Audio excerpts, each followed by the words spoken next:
স্বাগতম বন্ধুরা।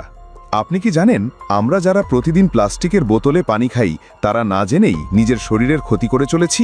প্লাস্টিক বোতলের পানি দেখতে পরিষ্কার মনে হলেও এর ভেতরে লুকিয়ে থাকতে পারে ভয়ঙ্কর কিছু উপাদান, যা ধীরে ধীরে আমাদের স্বাস্থ্যের ওপর মারাত্মক প্রভাব ফেলে।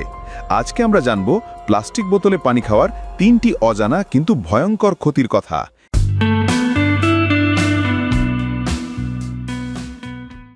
1. ক্যান্সারের ঝুঁকি বাড়ায়। প্লাস্টিকের বোতল তৈরিতে ব্যবহৃত হয় এক ধরনের রাসায়নিক উপাদান যার নাম বিসফিনল এ বা বিপিএ। এই বিপিএ পানির সাথে মিশে আমাদের শরীরে প্রবেশ করতে পারে। গবেষণায় দেখা গেছে বিপিএ আমাদের হরমোনের ভারসাম্য নষ্ট করে দিতে পারে। এই হরমোনাল পরিবর্তন দীর্ঘমেয়াদে স্তন ক্যান্সার, প্রোস্টেট ক্যান্সার, এমনকি বন্ধ্যত্ব পর্যন্ত সৃষ্টি করতে পারে। সবচেয়ে বিপজ্জনক বিষয় হলো যখন আমরা বোতলটি রোদে রেখে দিই বা বারবার ব্যবহার করি তখন বিপিএ নিঃসরণের পরিমাণ আরও বেড়ে যায়।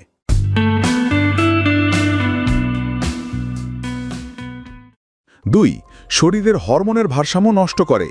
আপনার শরীরে যদি হঠাৎ করেই ওজন বেড়ে যায়, ঘুমে সমস্যা হয় বা মেজাজ খিটখিটে হয়ে পড়ে, তাহলে সেটা হতে পারে হরমোনের গোলমালের জন্য। প্লাস্টিক বোতলে থাকা ফ্যাথালেটস নামক রাসায়নিক পদার্থ শরীরে ঢুকে হরমোনের স্বাভাবিক কার্যক্রমকে ব্যাহত করে। বিশেষ করে পুরুষের ক্ষেত্রে টেস্টোস্টেরন হরমোন কমে যাওয়ার প্রবণতা দেখা দেয়।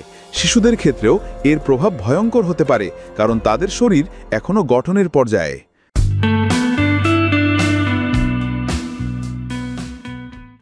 3. রোগ প্রতিরোধ ক্ষমতা কমিয়ে দেয়। প্লাস্টিক বোতলে বারবার পানি খাওয়া আমাদের ইমিউন সিস্টেম বা রোগ প্রতিরোধ ক্ষমতার উপর সরাসরি প্রভাব ফেলে। বোতলটি যদি অপরিষ্কার থাকে বা অনেক দিন ধরে ব্যবহার করা হয়, তাহলে সেখানে জন্ম নিতে পারে ব্যাকটেরিয়া ও ফাঙ্গাস। এই জীবাণুগুলো আমাদের দেহে প্রবেশ করে নানা ধরনের রোগ সৃষ্টি করতে পারে, এমনকি শরীরে দীর্ঘস্থায়ী ইনফেকশন বা অ্যাজমা জাতীয় সমস্যাও দেখা দিতে পারে।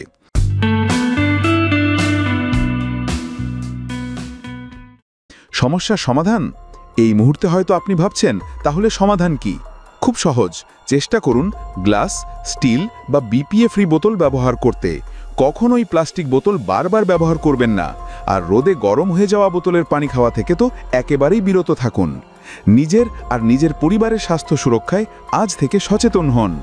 বন্ধুরা, আজকের মতো এখানেই শেষ করছি। তবে ভিডিওটি ভালো লাগলে অবশ্যই লাইক করবেন। ধন্যবাদ।